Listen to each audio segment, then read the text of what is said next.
આગળ સમાચાર વડોદરાથી, જ્યાં હવામાન વિભાગની આગાહીને પગલે વરસાદની શરૂઆત થઈ છે। હવામાન વિભાગે આગાહી કરી હતી, હવે આગાહીને પગલે વરસાદનું આગમન થયું છે અને વડોદરામાં અસહ્ય ઉકળાટ બાદ હવે મેઘરાજાની એન્ટ્રી જોવા મળી છે। મુસળધાર વરસાદને પગલે મતદારો છે તે અટવાયા હોવાના દ્રશ્યો સામે આવ્યા છે। વરસાદ જે વરસી રહ્યો છે તેના કારણે હવે વાતાવરણ ઠંડુગાર બન્યું છે। ત્યારે વરસાદ વરસતા નાગરિકોને બફારામાંથી મુક્તિ મળી છે, તો ખેડૂતોના પાકને જે ફાયદો થાય તેવી પણ શક્યતા છે। ત્યારે હવે હવામાન વિભાગની આગાહી મુજબ વડોદરા શહેરમાં અસહ્ય ઉકળાટ બાદ મેઘરાજાની એન્ટ્રી થઈ છે। આ મુસળધાર વરસાદને પગલે એક તરફ ગ્રામ પંચાયતની ચૂંટણીમાં મતદાનની જે પ્રક્રિયા શરૂ છે, જેને કારણે મતદારો અટવાયા છે, તો જે વરસાદ વરસી રહ્યો છે તેના કારણે નાગરિકોને બફારાથી મુક્તિ પણ મળી છે।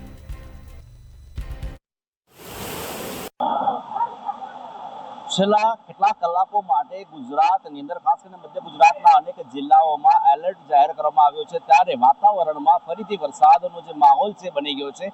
એક તરફ સ્થાનિક સ્વરાજની ચૂંટણીઓ છે, આ ચૂંટણી વચ્ચે વરસાદ ક્યાંક ને ક્યાંક વિલન બની રહ્યો છે। હાલ અંકોડિયા ગામના જો દ્રશ્યો બતાવીએ તો એક તરફ સ્થાનિક સ્વરાજની ચૂંટણી ચાલી રહી છે અને વરસાદે પોતાની જે આગાહી હતી, આગાહી મુજબ અહીંયા વરસાદ વરસવાનું શરૂ થઈ ગયું છે। થોડીક જ મિનિટોમાં આ વિસ્તારની અંદર જે પાણી છે એ પાણી આપ દેખી શકો છો કે ભરાઈ રહ્યું છે। એટલે કે કહી શકાય કે જે પ્રકારે વરસાદની આગાહી હવામાન વિભાગ દ્વારા કરવામાં આવી હતી, એ આગાહી મુજબ આવનારા અનેક કલાકો સુધીના વિસ્તારની અંદર વડોદરા સહિત આસપાસના વિસ્તારોમાં વરસાદ પડે તેવી શક્યતાને નકારી શકાય નહીં। આકાશમાં જે રીતે વાદળો બંધાયા છે એ જોતા આવનારા અનેક કલાકો વિસ્તારમાં વરસાદ વરસશે। અલબત્ત વડોદરા મહાનગરપાલિકા દ્વારા જે પ્રી મોન્સૂનની કામગીરી કરવામાં આવી હતી એના અહેવાલ પણ મંતવ્ય ન્યૂઝે બતાવ્યા હતા। માત્ર 1.25 ઇંચથી 2 ઇંચ વરસાદની અંદર શહેરના અનેક વિસ્તારોની અંદર પાણી ભરાયા હતા। તો જો આ વરસાદ અવિરત વરસશે અને આગામી કલાકોમાં અનેક ઇંચ વરસાદ જો વરસી જાય